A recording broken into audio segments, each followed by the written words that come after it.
9 तारीख को क्या सब कुछ फाइनल हो जाएगा? 9 तारीख को सब कुछ साफ हो जाएगा और आखिरकार 9 तारीख डेट दी क्यों गई है और किस 9 तारीख का जिक्र हो रहा है? दरअसल इन दिनों महाराष्ट्र की सियासत में चर्चा हो रही है एनसीपी के विलय को लेकर और यह कहा जा रहा है कि क्या अजीत दादा की एनसीपी और शरद पवार की जो एनसीपी है वो एक साथ आएगी, क्या अब मर्ज हो जाएगी? और अगर एक साथ आ जाती है, विलय हो जाता है, तो क्या ये भारतीय जनता पार्टी के लिए सबसे बड़ा झटका रहेगा? और 9 तारीख आखिरकार क्यों चुनी गई है और इस 9 तारीख को क्या बड़ा फैसला डिप्टी सीएम सुनेत्रा पवार लेने वाली हैं? आज इस पर बात करेंगे और साथ ही यह भी बात करेंगे कि अगर एनसीपी का विलय हो गया तो शरद पवार, जिन्हें चाणक्य कहा जाता है राजनीति का, वो सीएम कुर्सी फडणवीस की गिरा देंगे। देखिए, बड़ी खबर जो निकलकर सामने आई है, एनसीपी के विलय पर थम नहीं रहे हैं कयास। भतीजे रोहित पवार का दावा, सुनेत्रा काकी 9 फरवरी के बाद करेंगी बात। हालांकि 9 फरवरी को भी बड़ा फैसला हो सकता है। शरद पवार के पोते और उनके बेहद करीबी रोहित पवार ने दावा किया है कि सुनेत्रा पवार 9 फरवरी के बाद विलय पर बात कर सकती हैं। इससे पहले भाजपा की ओर से भी कहा जा चुका है कि यदि एनसीपी के विलय का कोई प्लान है तो वो इस पर सुनेत्रा पवार जो हैं वो बड़ा फैसला कर सकती हैं। देखिए, महाराष्ट्र की राजनीति में अजीत पवार के निधन के बाद से हलचल मची हुई है। उनके निधन के बाद सुनेत्रा पवार ने डिप्टी सीएम के पद पर शपथ ली। इसके बाद से चर्चा तेज है कि वह एनसीपी के राष्ट्रीय अध्यक्ष के तौर पर भी जो जिम्मेदारी है वो, देखिए, बहुत हद तक अगर मैं कहूं तो संभाल ली है उन्होंने। और जैसा कि चर्चा चल रही थी कि कौन संभालेगा, लेकिन अध्यक्ष पद की जो कुर्सी है वो भी उनके पास है। इस बीच चर्चा यह है कि एनसीपी का विलय भी हो सकता है। शरद पवार के पोते और उनके बेहद करीबी रोहित पवार ने दावा किया है कि सुनेत्रा 9 फरवरी के बाद विलय पर बात कर सकती है। इससे पहले भाजपा की ओर से भी कहा जा चुका है कि यदि एनसीपी के विलय का कोई प्लान है तो इस पर सुनेत्रा पवार को ही फैसला लेना होगा। लेकिन देखिए, मामला यहीं पर नहीं थम रहा है। मामला और आगे इसलिए बढ़ रहा है क्योंकि शरद पवार ने कई गंभीर आरोप जो हैं वो महाराष्ट्र के मुख्यमंत्री देवेंद्र फडणवीस पर लगाए हैं कि वो रोड़ा अटका रहे हैं विलय को लेकर। अजीत पवार के बेटों ने शरद पवार से मुलाकात की है। देखिए, हाल ही में अजीत पवार के दोनों पुत्रों पार्थ एवं जय पवार ने बारामती स्थित विद्या प्रतिष्ठान में जाकर शरद पवार से मुलाकात की। बारामती में रखी गई एक शोक सभा में शरद पवार अपनी पत्नी प्रतिभा के साथ अजीत पवार की शोक सभा में यहां पहुंचे, जहां उप मुख्यमंत्री सुनेत्रा पवार सहित पवार परिवार के ज्यादातर सदस्य शामिल थे। बताया जा रहा है कि पार्थ और जय से यहां पर बैठक हुई है और इस बैठक में पार्टी के बहुत सारे लोग मौजूद थे। और सबसे बड़ी बात देखिए क्या है कि जिस तरीके से शरद पवार पूरा जोर दे रहे हैं एनसीपी के विलय को लेकर, क्या शरद पवार एक डील की बात हो रही है कि एक डील सुनेत्रा पवार से कर सकते हैं। वो डील क्या होगी इसके बारे में भी मैं अपने दर्शकों को बताऊंगा। और शरद पवार को इसलिए हल्के में नहीं ले सकते क्योंकि राजनीति का एक लंबा अनुभव शरद पवार के पास है और खुद प्रधानमंत्री नरेंद्र मोदी ये कह चुके हैं कि अगर राजनीति सीखनी है तो शरद पवार से सीखना जरूरी है। ये बहुत पुराना उनका भाषण था।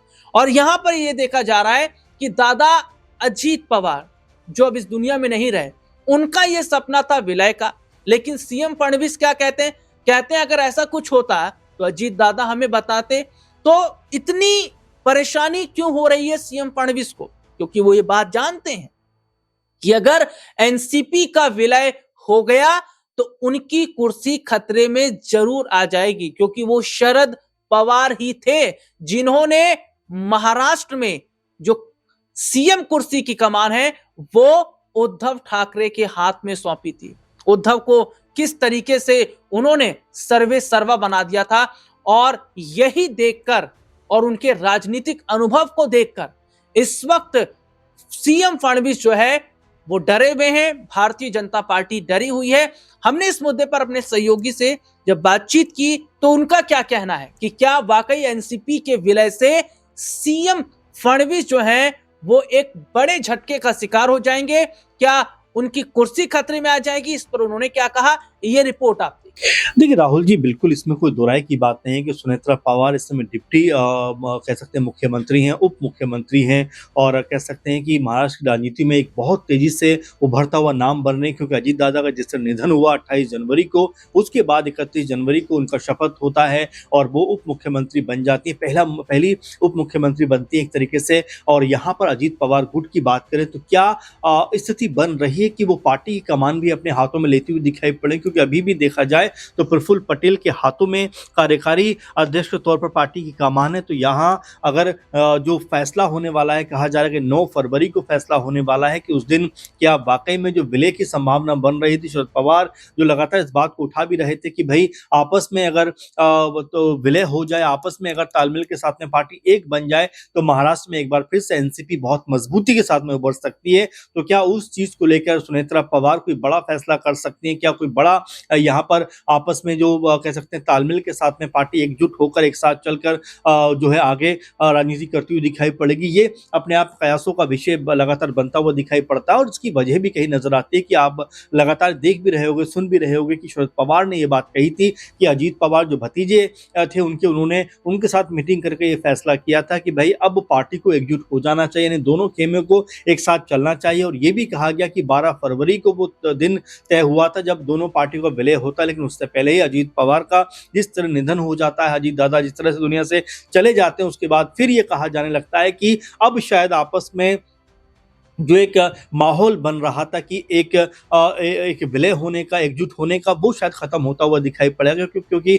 सुनेत्रा पवार ने जिस तरीके से यहाँ पर शपथ ली उसको लेकर भी शरद पवार बहुत ज्यादा खुश नहीं थे कि भाई हमसे कोई मशवरा नहीं हुआ, हमसे कोई पूछताछ नहीं हुई। तो इस बात को लेकर कहा गया कि परिवार में गम का माहौल है, तो ऐसे में कोई भी पद को ग्रहण करने से पहले कम से कम पूछना चाहिए था। लेकिन उसके बाद जिस तरह से जय पवार और पार्थ पवार ने शरद पवार के साथ में बैठक करते हुए दिखाई पड़े और इस बैठक को लेकर भी कहा गया कि जिला परिषद का जो चुनाव है उसको लेकर ये कह सकते हैं बैठक हुई, लेकिन उस बैठक के कई मायने भी निकाले गए कि क्या पार्थ और जो कह सकते हैं जय है वो अब शरद पवार के साथ मिलकर कोई पार्टी को एक अलग शक्ल और अलग शेप देना चाहते हैं, क्या एक साथ मिलकर चलना चाहते हैं। अब ऐसे में जब 9 तारीख को इसके ऊपर फैसला होगा तो अपने आप में कई चीजें निकल के आएंगी, क्योंकि 9 तारीख को जो आज चुनाव हो रहा है, 12 जिलों के जो जिला परिषद का चुनाव हो रहा है और 125 पंचायत समितियों का चुनाव हो रहा है, उसके फैसले भी कह सकते हैं परिणाम भी 9 तारीख को आने वाले हैं। तो क्या उसको लेकर भी कोई फैसला यहाँ पर, या उसको देखकर भी कोई फैसला यहाँ पर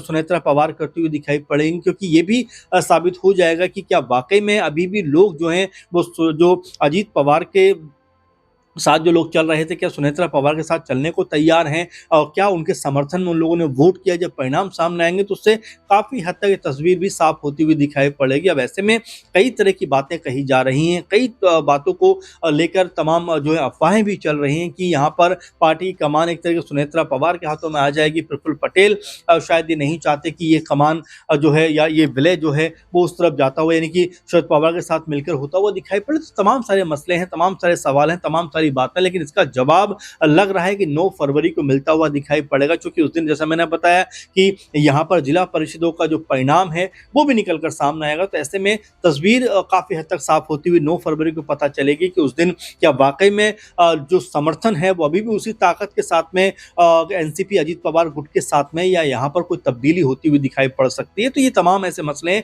जो 9 फरवरी तक हो सकता है कि उसके ऊपर जो है कोई फैसला निकल कर या बनता हुआ दिखाई पड़े। लेकिन फिलहाल ये कहा जा सकता है कि सुनेत्रा पवार जो है पार्टी को मजबूती के साथ में कह सकते हैं कमान उसकी संभाले हुए, और साथ में जिस तरह से आज सुबह ही वो वोट देने के लिए पहुंची हैं और लोगों से अपील भी कर रहे हैं। इसका मतलब ये है कि वो चाहती हैं कि पार्टी का न सिर्फ मजबूत हो बल्कि उसको लोगों का समर्थन मिलता हुआ दिखाई पड़े। ये रिपोर्ट आपने देखी जिसमें विस्तार से हमने अपने दर्शकों को दिखाया। अब ये देखना होगा कि क्या शरद पवार का जो ऑफर है उसे सुनेत्रा अगर स्वीकार कर लेती हैं, जैसा कि 9 फरवरी का जिक्र हो रहा है, और अगर ऐसा होता है तो क्या वाकई सीएम फडणवीस की जो कुर्सी है वो यहां गिरती नजर आएगी?